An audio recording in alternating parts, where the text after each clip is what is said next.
we are a museum that celebrates 20th century British art, and so in a way Barnett Freedman is absolutely central to that. But he's an artist who, for whatever reason, has been overlooked, and there hasn't been a major exhibition for over 60 years, since the Tate exhibition, organised by the Arts Council in the year after his death in 1958.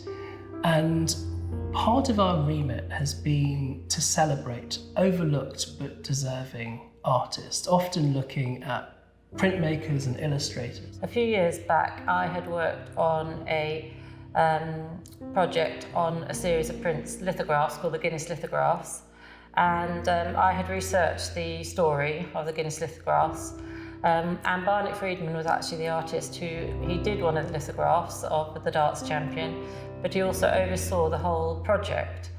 And we then showed this series of lithographs at Pallant House. And also I met Barnett Freedman's son, Vince, and became involved with looking after Barnett Freedman's work and working with Vince on that. And I suppose the one big admission was that there hadn't been an exhibition of his work. And so we decided to put a proposal together, and we put that to Pallant House, and they were very supportive and interested. And that's where the exhibition idea came from. One of the things about Barnett Freedman, I think, is the fact that he was such a remarkable printmaker and book illustrator. And at the gallery, we are very fortunate to have a very strong collection of prints and drawings from the 20th century, but also a library with over 20,000 volumes of books. And I think so that relationship between design and visual arts is very, very strong in our collection, and I think it's something that we'll often try to explore. I think Barnett Freedman, though, more than many other artists, really encapsulates that notion of an artist who applies his skills as a fine artist to bringing design into the everyday home, into streets, into books, into signs for the underground, and I think he really kind of epitomises that. The criteria really for the exhibition was to have as many works as possible and to gather them from as many places, because his works are in public collections and private collections, and many of them haven't been seen at all before.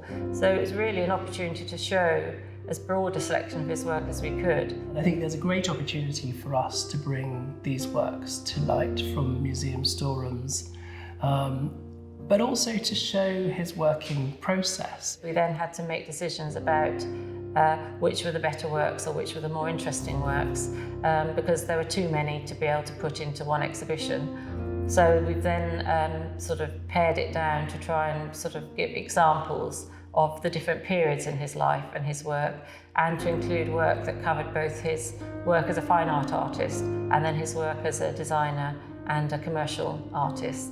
And within the Freedman estate, which was owned by his son Vincent, were quite a number of studies for the figures, particularly within his groups of people in the 1930s. There's quite a few street scenes in the East End of London.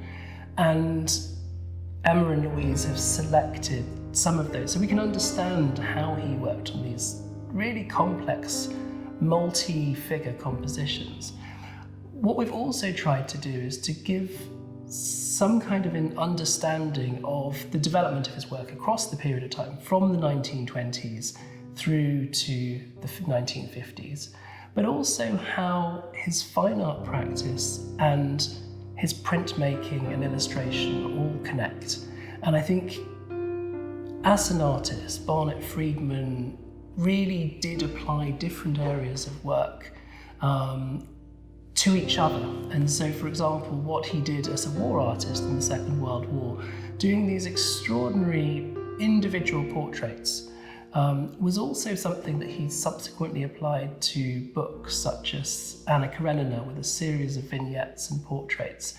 It's a very similar approach, but it gives a real humanity to his subjects and really connects you as a reader or a viewer to the subject of his work. What's nice is that the exhibition will have work where we'll show the main lithographs that he made for various series of prints There was a lithographic series of prints made particularly just in the immediate post-war years, where large companies saw the benefit of having public art in their spaces, or art for all, that people could enjoy.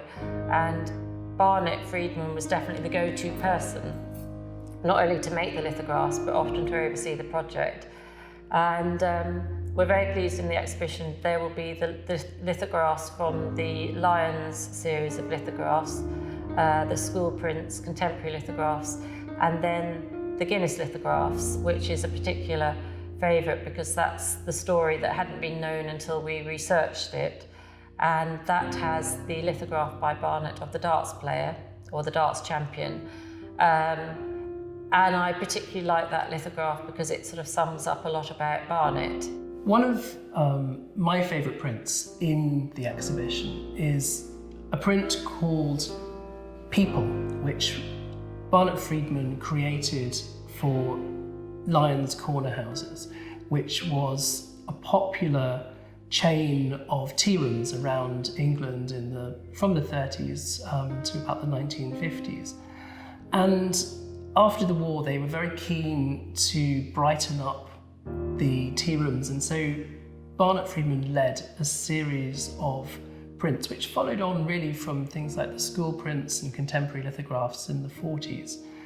And his print People really takes as its starting point a painting which is now in the Tate from, I think it's 1938, which is a very large street scene. And given that Barnett Freedman was a Cockney, he was from the East End of London, he captures that diversity of life in the streets.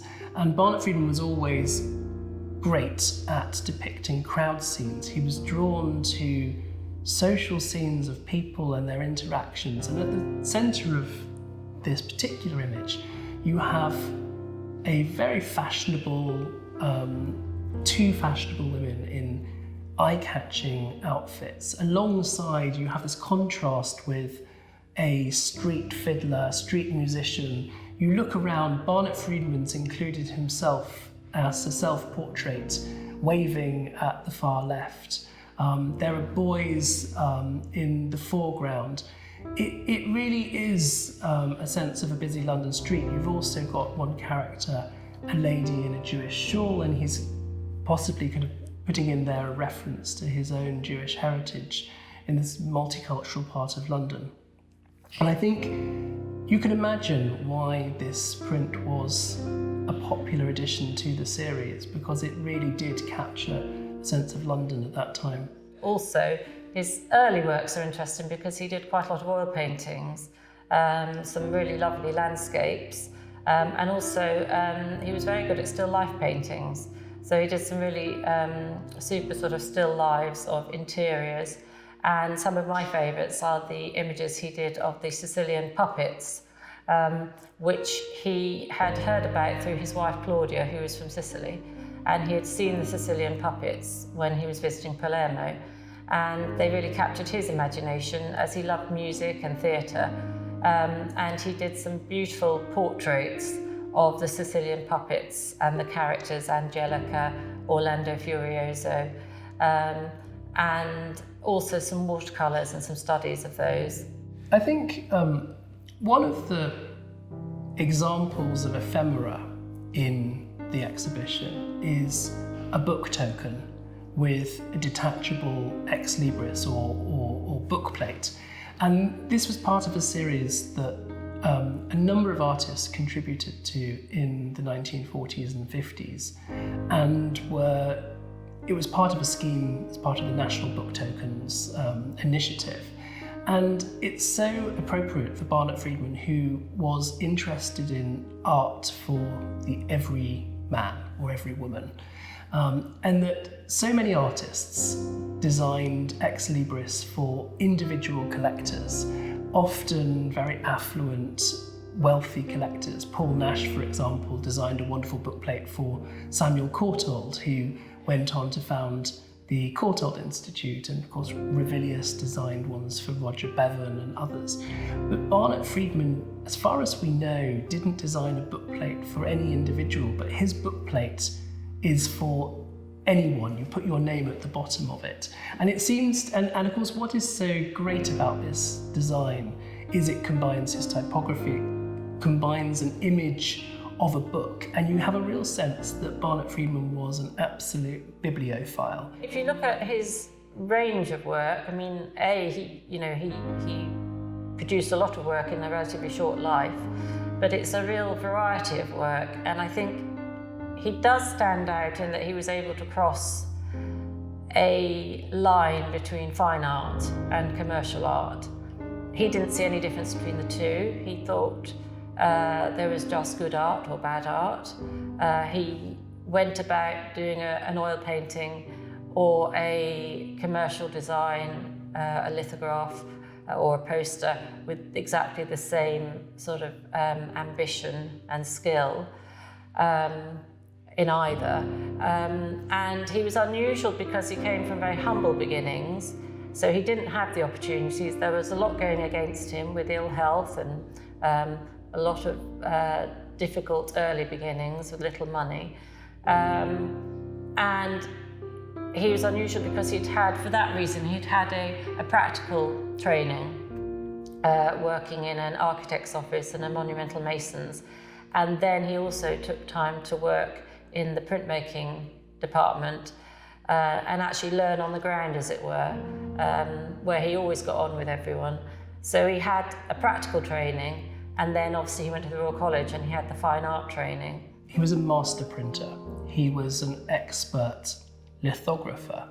And I think, in a way, he was able to understand the medium, understand mark making,